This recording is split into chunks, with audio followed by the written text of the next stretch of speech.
Hello, good evening, welcome. Good evening, good morning, good afternoon, wherever you are. And welcome to this breakout session on nonviolence, an essential basis for Catholic peacemaking, peace building. I am Dan Moriarty, and I'm joining you from my home office of the Maryknoll Office for Global Concerns in Washington, D.C., where I coordinate our Sustainable Pathways to Peace program. And we are the advocacy arm of the Maryknoll missioners, priests, sisters, brothers, and lay missioners around the world and the communities where they work and live. And I'm also a graduate of the Kroc Institute for International Peace Studies, so I'm happy to be working with all of the Kroc people here in the Catholic Peacebuilding Network. And also, as part of my work with Maryknoll, I am on the steering committee for the Catholic Nonviolence Initiative, which is a program of Pax Christi International, many of you are familiar with. And I'm joined by two other members of that steering committee tonight, Loreta Castro and Rose Berger. Loreta joins us from the Philippines. She is the founding director of the Center for Peace Education of Miriam College in the Philippines, founded by the Maryknoll Sisters, where she also teaches under the International Studies and Education Department. And locally on the ground there, she's involved in the work of mainstreaming peace education, and promoting interfaith harmony. Globally, she's active in the Global Campaign for Peace Education, the Peace Education Working Group, the International Campaign to Abolish Nuclear Weapons, and as I mentioned, the Catholic Nonviolence Initiative of Pax Christi International. And Rose Marie Berger is senior editor and poetry editor at Sojourners magazine, a US-based magazine whose mission is to inspire hope and action by articulating the biblical call to social justice. She's a Catholic poet, writer, and peace activist who's worked for social change movements for 40 years. She's active in the Catholic Nonviolence Initiative, as I mentioned, project of Pax Christi International, and served as co-editor for Advancing Nonviolence and Just Peace in the Church and the World, which is a book that was the fruit of a multi-year global participatory process of the Catholic Nonviolence Initiative to deepen the Catholic understanding of and commitment to gospel nonviolence. And we'll be hearing more about that work today. Her other books include Bending the Arch, a book of poetry, and Who Killed Dante Manning, the Story of an American Neighborhood. She also serves on the board of the International Thomas Merton Society. And so she lives in California, but she's in Washington, D.C. today. And we're excited to have both Loreta and Rose here to join us this evening. So I'm going to share my screen. And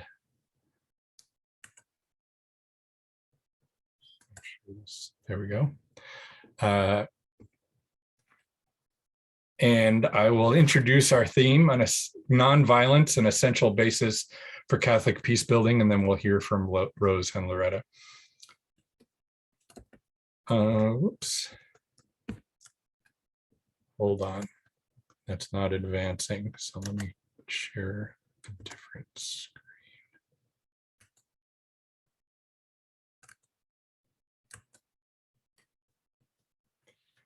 So when we talk about nonviolence, this is a particularly poignant moment to consider some of the challenges and the questions around nonviolence as the war in Ukraine rages. And Pope Francis is the focus of much discussion around just war theory and the Church's commitment to nonviolence as he addresses that conflict and calls for nonviolent responses to what is a very violent war. And so I hope that we can further that discussion a little bit this evening. So first, I want to kind of establish what we mean when we're talking about nonviolence, because it is often a much broader concept than what many people think. We want to see, I hope people will see through this session, that nonviolence is effective, it is broad in scope, and it is relevant to conflicts like the war in Ukraine, the situation that we'll hear about in the Philippines, around the world, but also to Catholic peace building. And it's rooted in the gospel, and therefore it is essential to peace building if it is going to be truly Catholic peace building. And it's also helpful to correct some misperceptions about nonviolence. Nonviolence is not, I've heard it referred to several times, even a few times in this conference, as kind of one subset of Catholic peace building, one aspect of Catholic peace building. I think of it as something much broader than that, which I'll explain more about. It's also not the same thing as pacifism. Pacifism is a much narrower concept as well, and tends to paint a picture of refusal to participate in violence, but maybe doesn't doesn't include all of the ways that active gospel nonviolence actually aims to stop violence, transform violence, and build peace. So some of the things that we do mean by nonviolence: it's central to the gospel message, which is something theologians have been discovering more and more. It's the foundation, I think, of Catholic peace building. And this is something I hope we can all begin to think of, to maybe shift our thinking about what we mean by nonviolence. Again, not as a subset, but as sort of the basis on which Catholic peace building rests. And it's key for connecting many different parts of what we do. Scott Appleby talked in the opening plenary about hope, but also said that results matter. And I think active nonviolence connects our hope to real results. It also connects direct physical violence to structural violence and helps us to address both in our peace building work. It connects peace to justice inextricably, and it connects our peace building, as I mentioned earlier, to the gospel. Nonviolence, there are many ways to talk about what we mean by nonviolence. It's a set of values rooted in the gospel. It's a spirituality and a whole way of life for individuals, but also collectively for the church. And it's an ethical framework through which we can view our peace building work. And a lot of this ethical framework is couched in the language of just peace. So if we think of just peace as an ethical framework, this is where I think nonviolence becomes a much more practical kind of way of thinking about the work that all the people who presented in this conference are involved in. Nonviolence helps, or the just peace ethic rather, helps us to translate nonviolent principles and values into peace building praxis. There are three main components. There are different ways of thinking about what we mean by just peace. There are different thinkers who've been writing about it and organizing these thoughts differently. But one way to think about it that Eli McCarthy, who's part of the Catholic Nonviolence Initiative, has written a lot about, it has these three main components, which are cultivating skills for engaging conflict constructively, breaking cycles of destructive violence, and then building sustainable peace. So there are whole sets of norms and practices within each one of those three components of a just peace ethical framework that help us to think about our work across the spectrum of Catholic peace building and make it more of a cohesive whole in keeping with our gospel values. Now, the word nonviolence, it's problematic to some people. They don't like that it's a negative, but really I think that there's a certain creative tension in that negative kind of syntax of the word nonviolence, because it forces us to consider what is violence, and we can see all forms of violence and how to interrupt it, stop it, transform it. So what do we mean by violence? There's direct physical violence, there's structural violence, trauma and the impact of violence that continues to work its destructive power on people. Environmental violence, which can not be separated from the violence against people. And Laudato Si has helped us to understand that. And another important piece here, we've seen a lot of, in several of the sessions, we've heard about the importance of inclusion of women, of young people, of indigenous people, and other excluded groups, of a diversity of religious groups in peace processes. The flip side of that is recognizing exclusion as a form of violence that's key to nonviolent peace building. So with this ethic, another way to think of it is a just peace ethical framework seeks to interrupt or stop violence, to transform conflicts constructively, and then to build sustainable peace. So it's active in all these different areas. And Eli McCarthy, as I said, has done a lot of work on this. I see, okay, good. Some of the articles are already in the chat that he's written on this. Both about the Ukraine conflict and then more generally.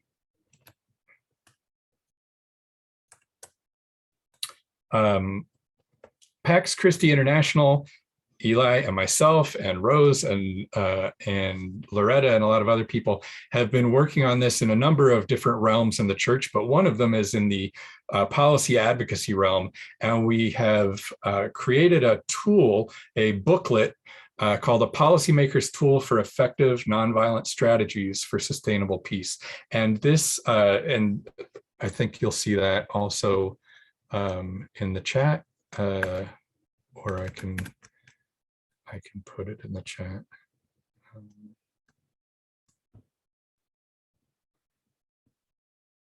Sorry.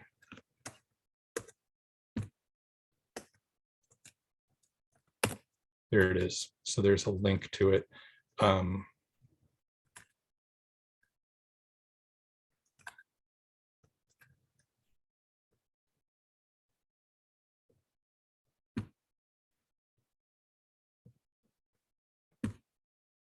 So sorry about that.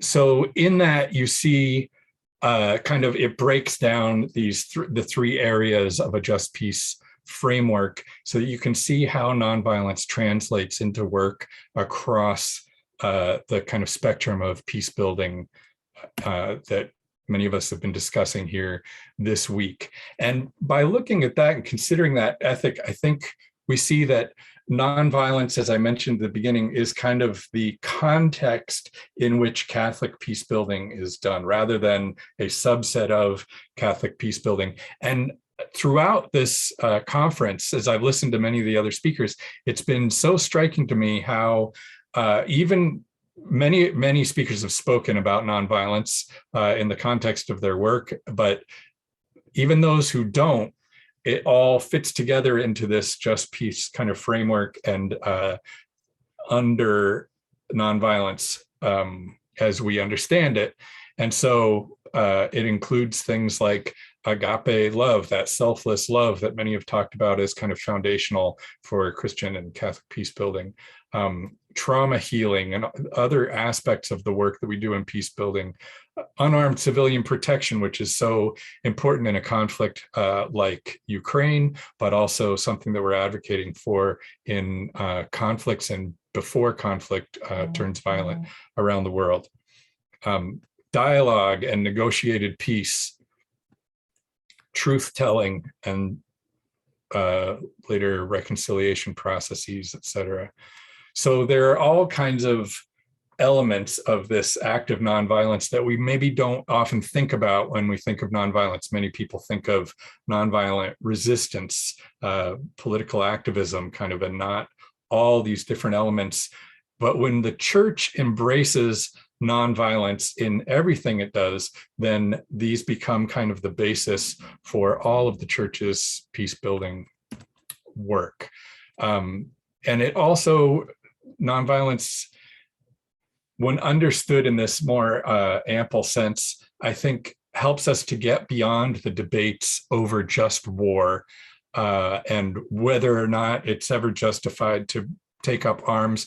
The Catholic Nonviolence Initiative, we've had many conversations about this, and we're not focused on condemning, for example, Ukrainians who would take up arms to defend themselves if enough nonviolent tools have not been developed and provided for them to feel that they can use.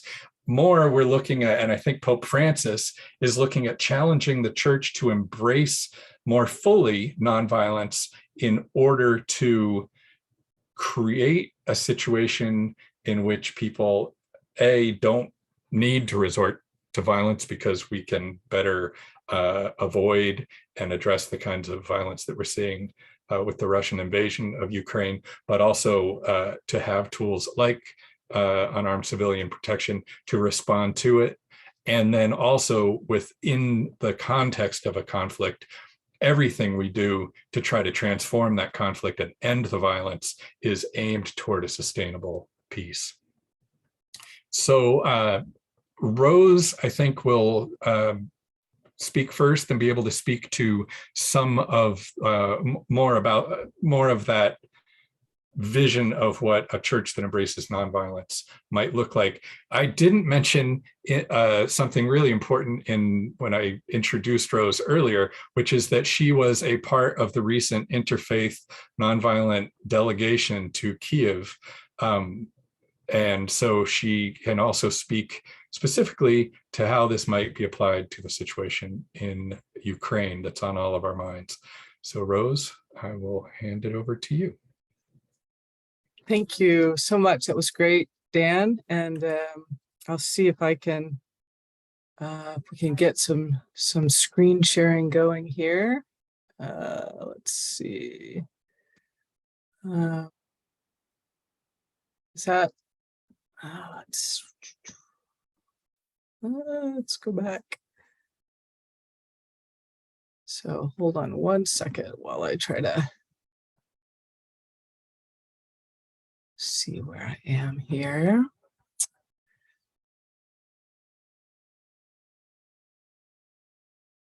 Right.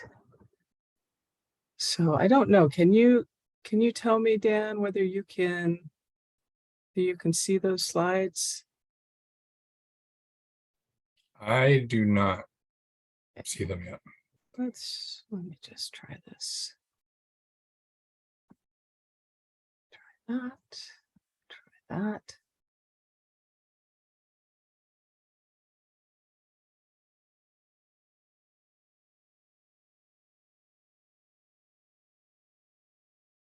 Anything yet?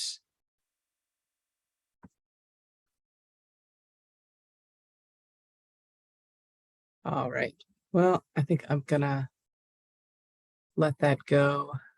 See if maybe we can get it sorted out at some point. But I'm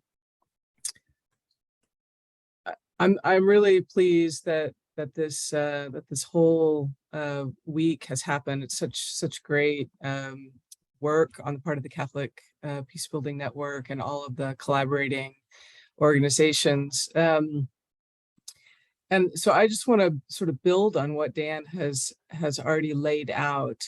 In 2016, the Catholic Nonviolence Initiative facilitated this global listening project, and one piece of that work was the panel that I was part of, the roundtable I was part of, was we gathered 24 Catholic nonviolence practitioners and social scientists who specialize in strategic nonviolence, who had experience in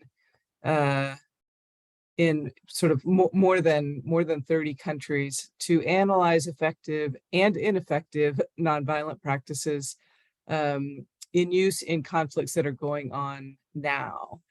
And and to ask how the Catholic Church could be a helpful multiplier in their most effective practices. And so much of that work of that global listening project ended up in the book Advancing Nonviolence and Just Peace in the Church and in the World.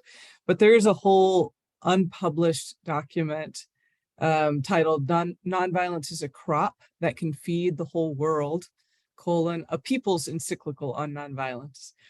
And there were two key insights from that document that sort of set the frame for my own nonviolence work, and also for the trip to Kyiv that happened at the end of May.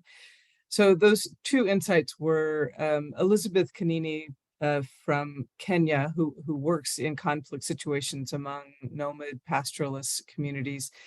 She said, "Nonviolence is a crop that can feed the whole world, but the farmer must know her soil."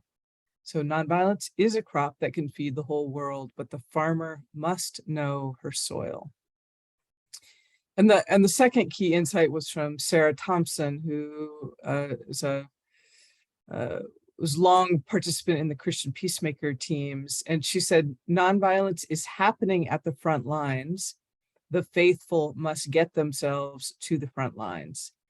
So nonviolence is happening at the front lines. The faithful must get themselves to the front lines. That was Sarah Thompson. Let me just pause for 1 minute because I'm getting lots of notes on how to maybe share the slides. So let's see if I can get those. Let me go over here and see if I can send.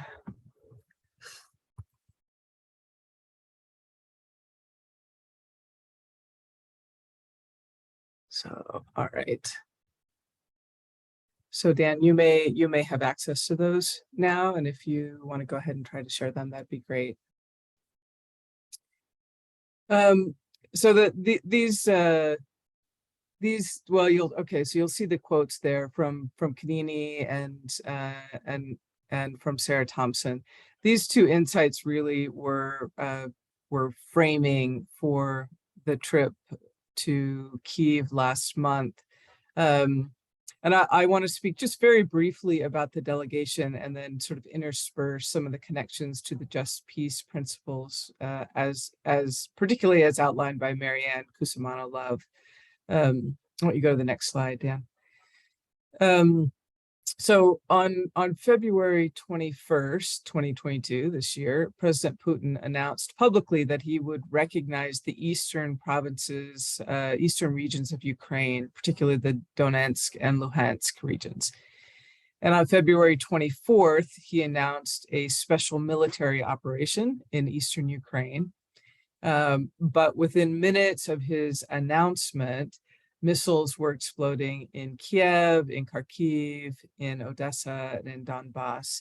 In other words, in all corners of Ukraine. Why don't you go ahead and advance it?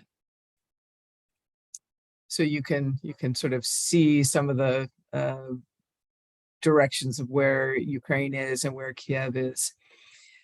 On March the 4th, the mayor of Kiev extended an invitation to the religious leaders of the world to come to Kiev and to make it, quote, a city of humanity, spirituality, and peace.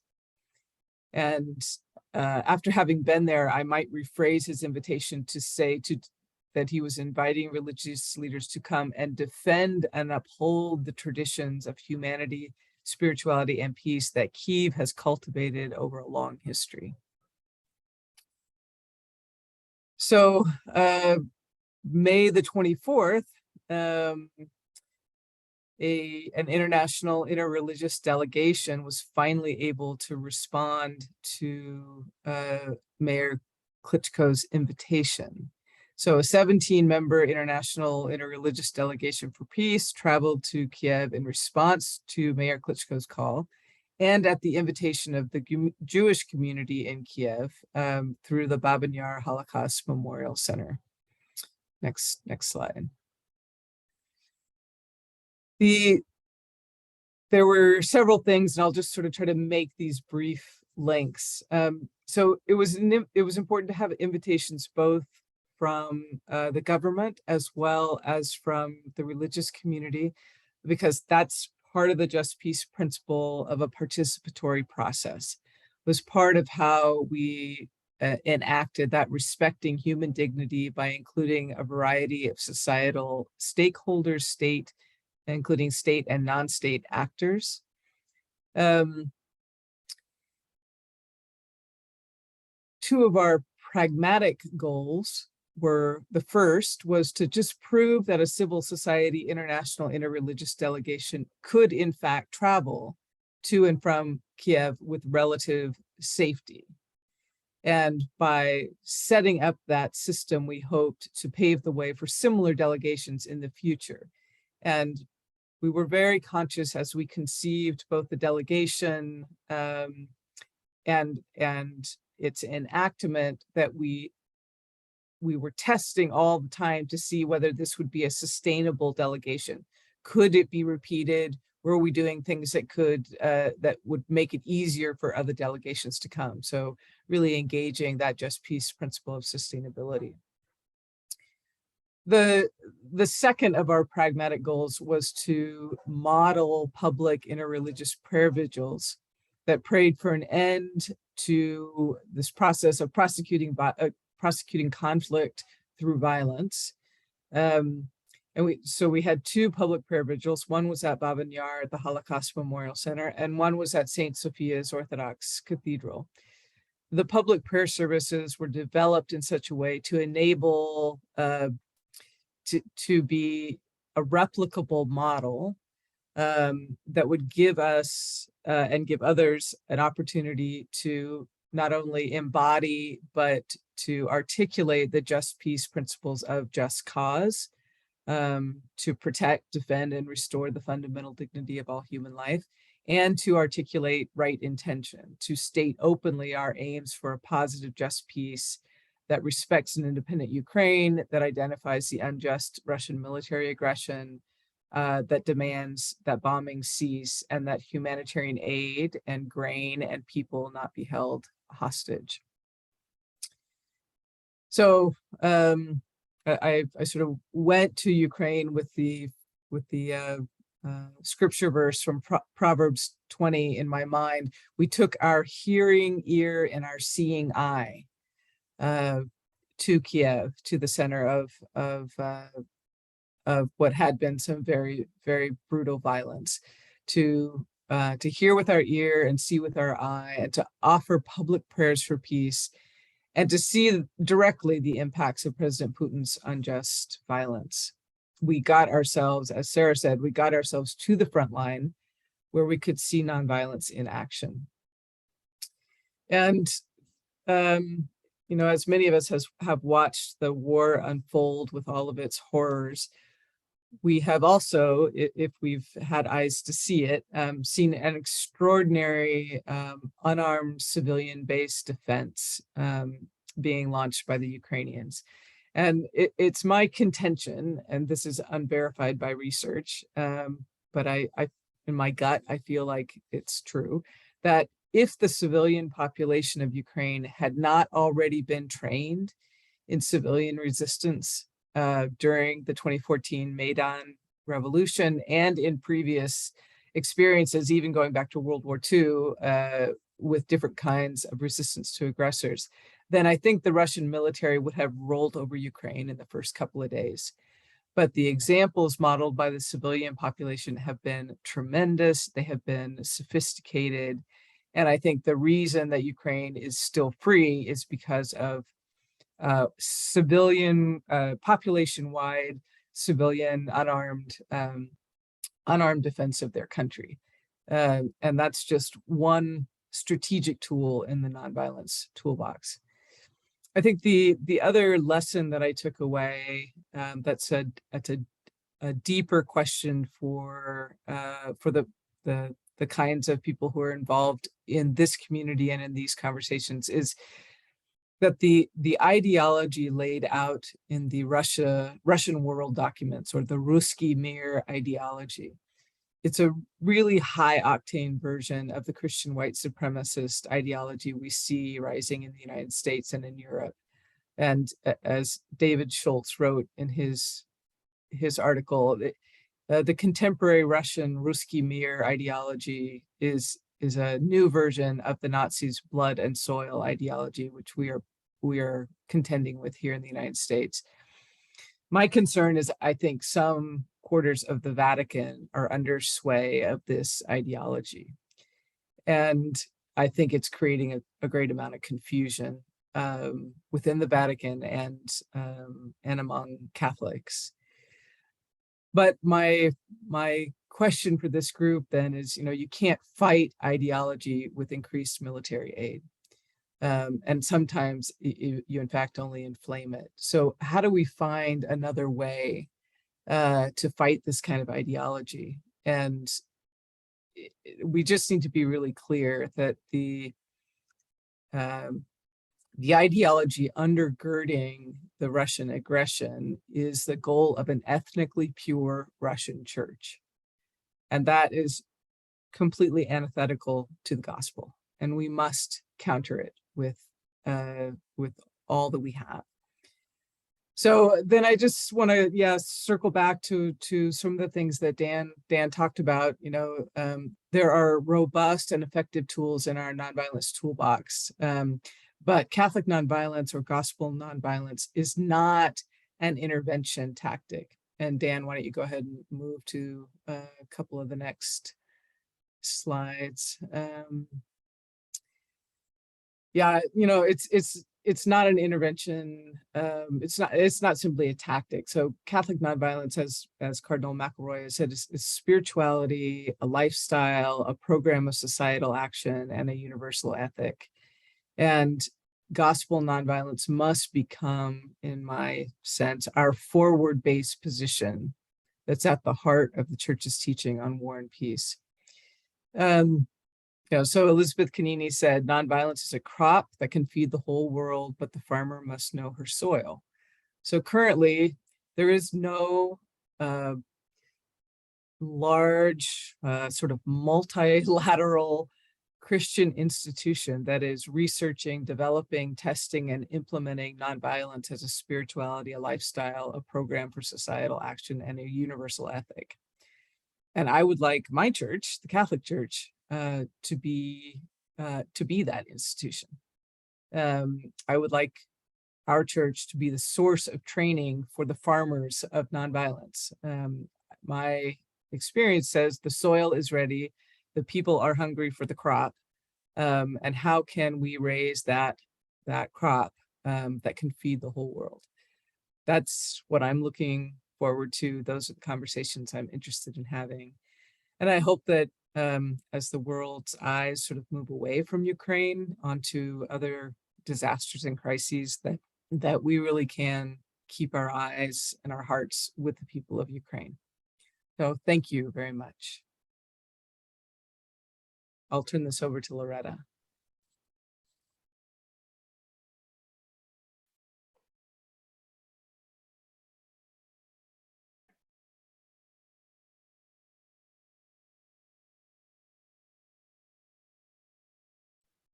Thank you, Rose. Yeah, Loreta is in the Philippines, which is also in a moment of transition and violence, ongoing violence and potential violence, but also, like the Ukrainian people, has a history to draw from, and a particularly Catholic history at that. So Loreta, are you ready to share?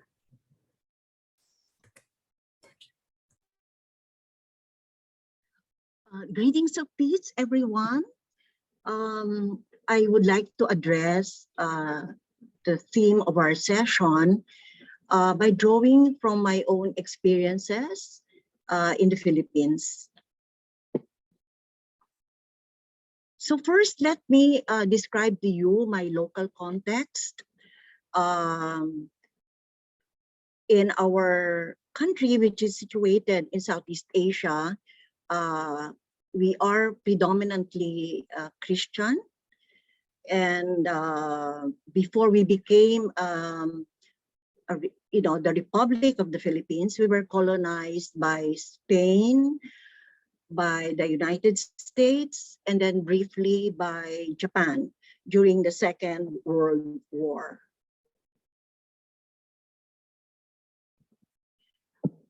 In the 1970s until early 1986, we were under a dictatorship.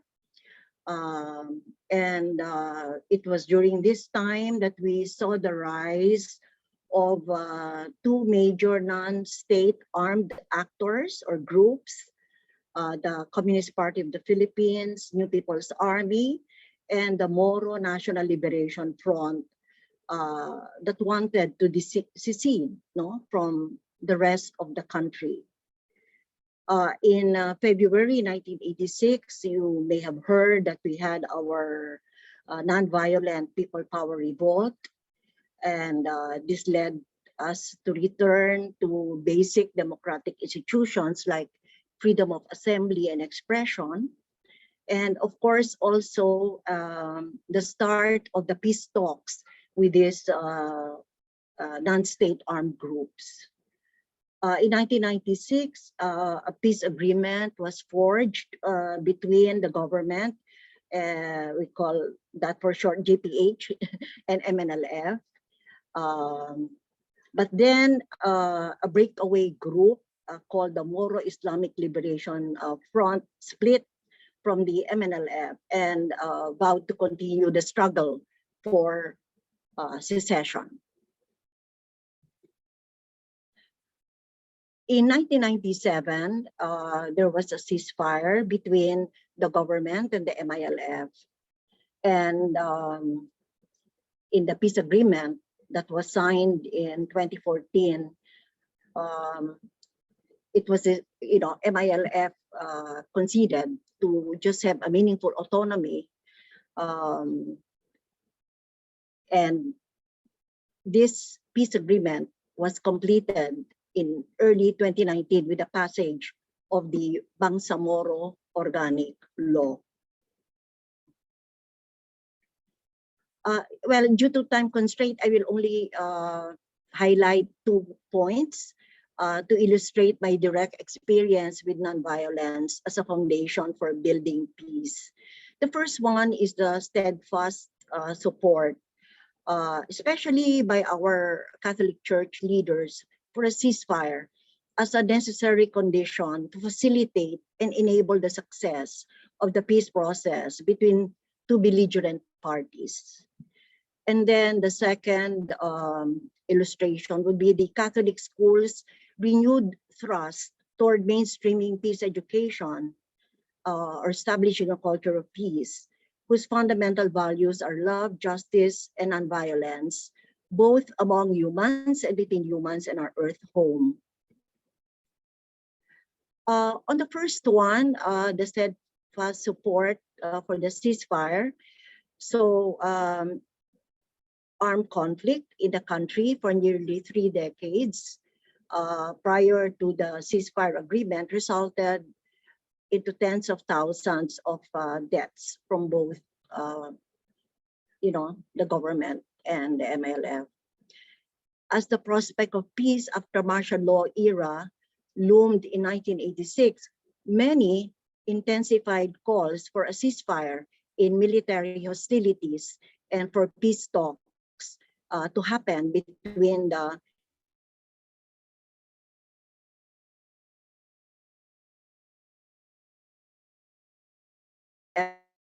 and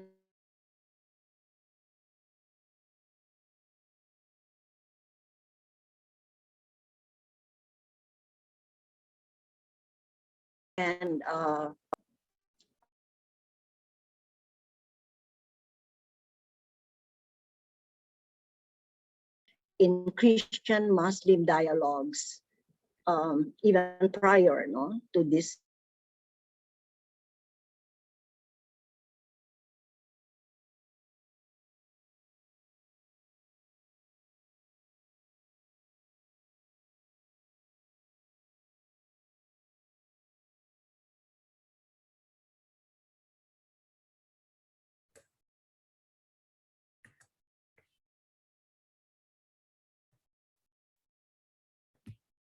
It looks like, oh, there you are, Loreta.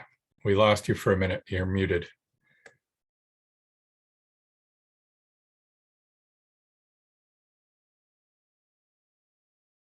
If you can unmute, and then you'd have to share your screen again.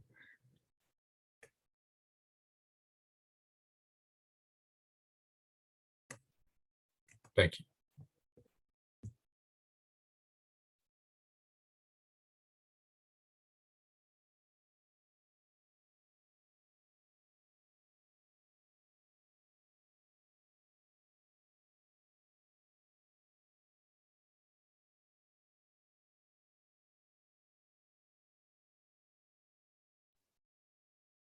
Are you able to unmute, Loreta?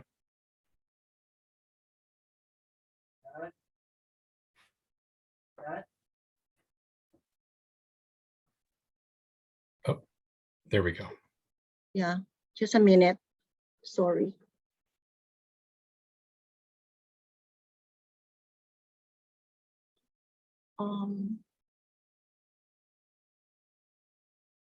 What's happening?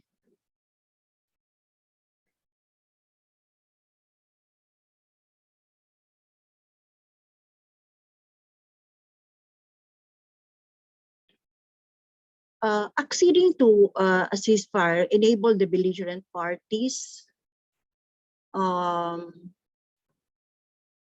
stop fighting, slowly build trust toward each other, and be immersed in the conciliatory spirit needed for the coming peace talks. And I have here a note comparing this to the other NSA group, because the other NSA group, in many instances, had just rejected the call for the ceasefire. And so up to now, that peace negotiation is still stalled. A holistic approach to the peace process was supported by the drivers, especially the negotiation panels, the PCSOs, and the religious leaders, third-party countries, to stop the direct violence through ceasefire, and at the same time provide social and economic development opportunities while the peace talks were going on, as initial response to the roots of conflict, legitimate grievances such as economic marginalization and cultural exclusion.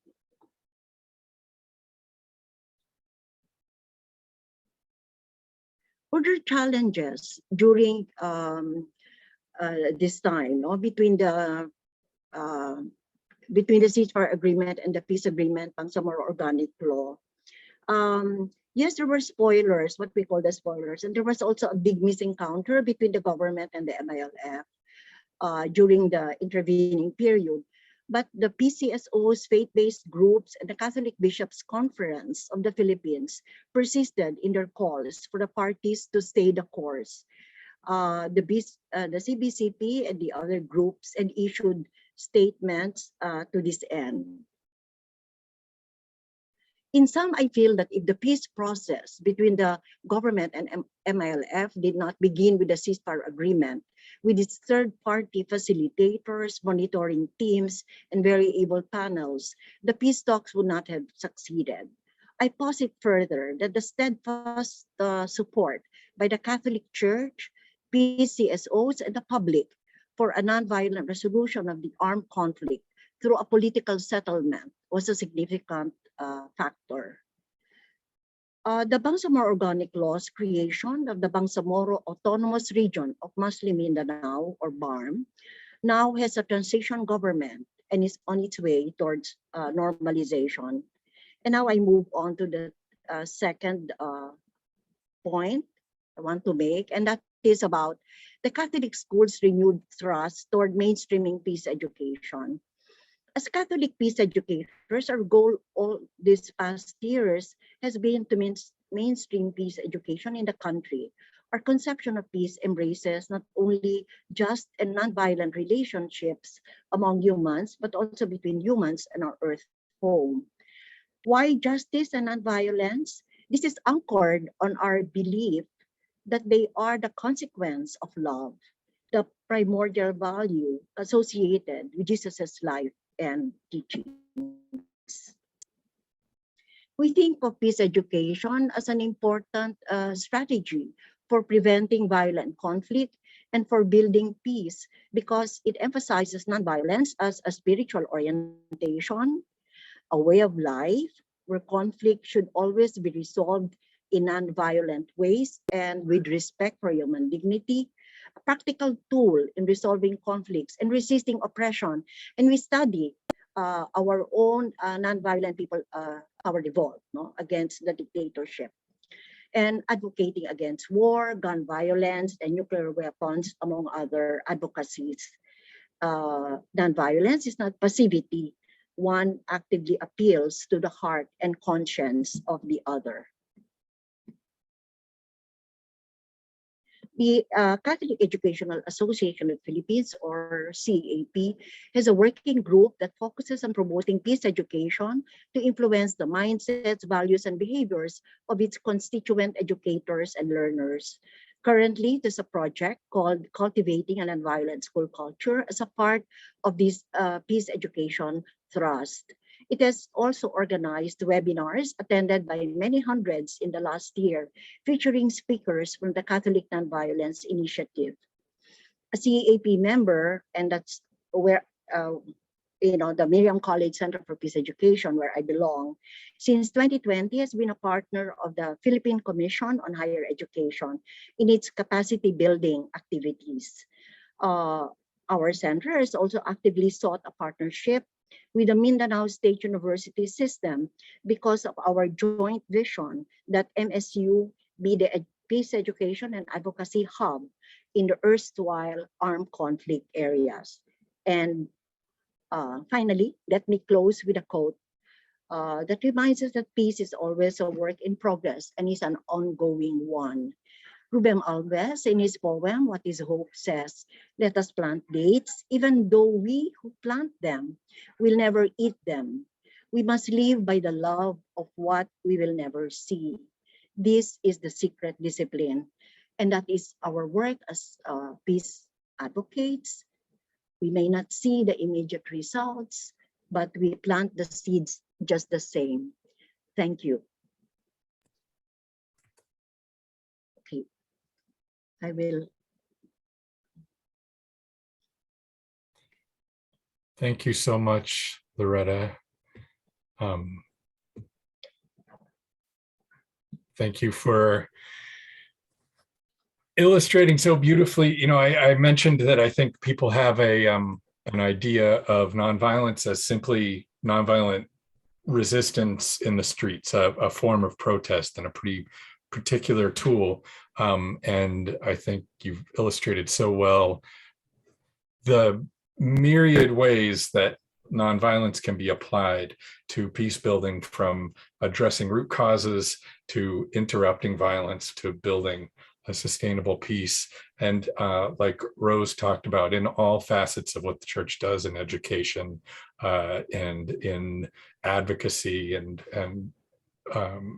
even in theology, because I think without the Philippines, we wouldn't have focused so much in the Catholic Church today on the potential of nonviolence to transform the church and the world. So thank you very much for that. And if people have questions, please put them in the Q&A. And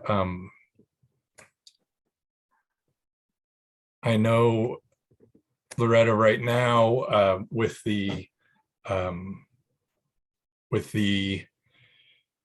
elections that just took place in the Philippines and the concerns about the Marcos family after the violence that took place under the previous Marcos regime, and also the continuation of the Duterte family and government with all of the human rights abuses, that it is a tense moment. And so maybe you could speak a little bit to how some of those efforts are ongoing today in the current moment in the Philippines. I also appreciate that you ended on a note of hope, which is the theme of this conference. So maybe in a moment that looks grim, you can give us more reasons for hope for the Philippines. Yes, actually, right after the elections, we were all very sad and so disappointed. But I think right now our task is to continue looking at the reasons why this happened. Of course, it cannot be discounted that there was really a lot of misinformation and disinformation that happened because of because of social media, and but also at the same time, I think the poverty in the country had a lot to do, with our situation now. We have heard anecdotes upon anecdotes of people in the provinces, in the remote areas, whose boats have been bought. And, when you're very poor and hardly have anything, I'm not saying all of the poor, but the temptation that comes, when you are really hungry, makes you really vulnerable. And so the vice president, who Lenny Robredo, I will name her, okay, beginning July 1, and I think she's doing the right thing. She will launch a massive volunteer program called Angat Buhay, which means uplift the lives. That's a loose translation of the Filipino term Angat Buhay, uplift the lives.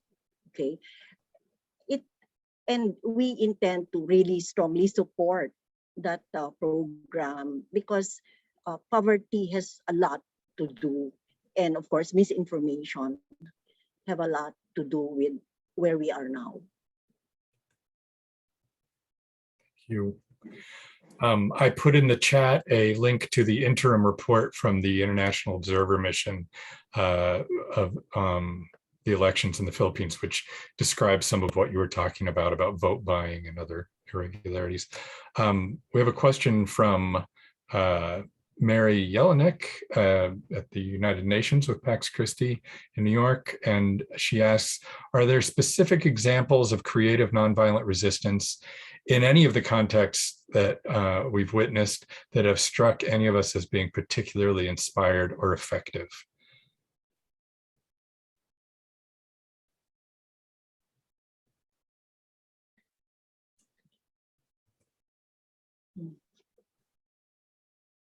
Either Rose or Mark. I think I can speak to that a little bit and then pass it to Loreta, because I mean just looking at Ukraine, we've just, I don't know, it's not so much anything, not so much some new innovative strategy. It's just implementing nonviolent strategies on a broad base. So we've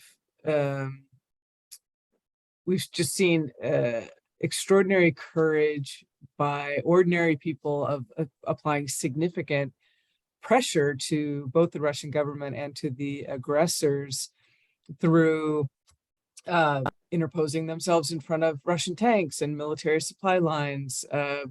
The Belarusian railway workers having stopped military supply trains from coming from Russia, tearing up the tracks, Ukrainians removing or altering road signs to create distraction and confusion for invading troops.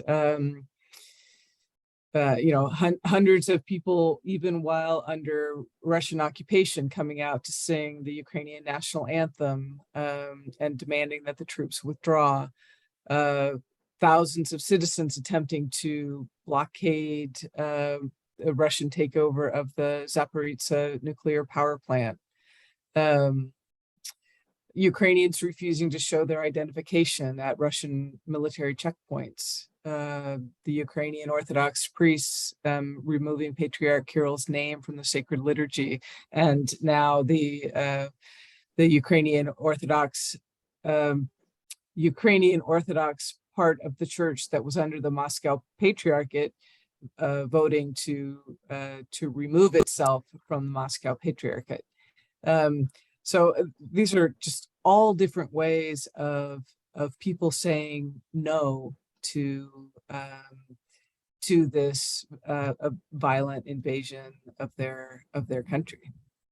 And I know, Loreta, there was a lot of really interesting things happening in the Mindanao region about creating sort of local judiciary panels around a lot of the land ownership issues. And I don't know if that's something that you can speak to at all, or just other, like, there were some pretty creative ways of dealing with, you know, who owned which land, how do you separate out the title ownership of indigenous leaders with Muslim community, with you know, other folks, and really creating an innovative judicial process for discerning how best to deal with some of the land issues. And Loreta, I'm going to give you a chance to answer that together with, or I'll give you the and/or option. The other question: what accounts for the church in your country embracing nonviolence so strongly? And what advice can you give Catholics in the USA to make progress in this endeavor? We have 3 minutes, so I will let you decide what aspect of all that you want to answer, and with that we can. I will just answer the second one, and very quickly, because I know the time is running out. I think that we have quite, I know, church leaders, you know, bishops and priests and lay people who are really very prophetic, you know, in their orientation, and they will speak the truth to power. And you know, we're very proud of them. Okay, they're the ones who give us the courage to follow their lead. So that's my brief answer to that big question. But I think the prophetic leadership of the church is very important, you know, which we, the lay, can, you know, draw courage from. Well, both of you, Rose and Loreta, are high on my list of prophetic voices for nonviolence in the church who inspire me. So I think that's a great note to end on. Thank you very much. And I hope that we've been helpful in expanding the understanding of what we mean by nonviolence and how it's connected to all of the peace building work that the church is called to. And if you have more questions, find the Catholic Nonviolence Initiative with Pax Christi International, nonviolencejustpeace.net, and get involved. Thank you all for coming tonight, and thank you, Rose and Loreta. Thanks, Dan. That was great.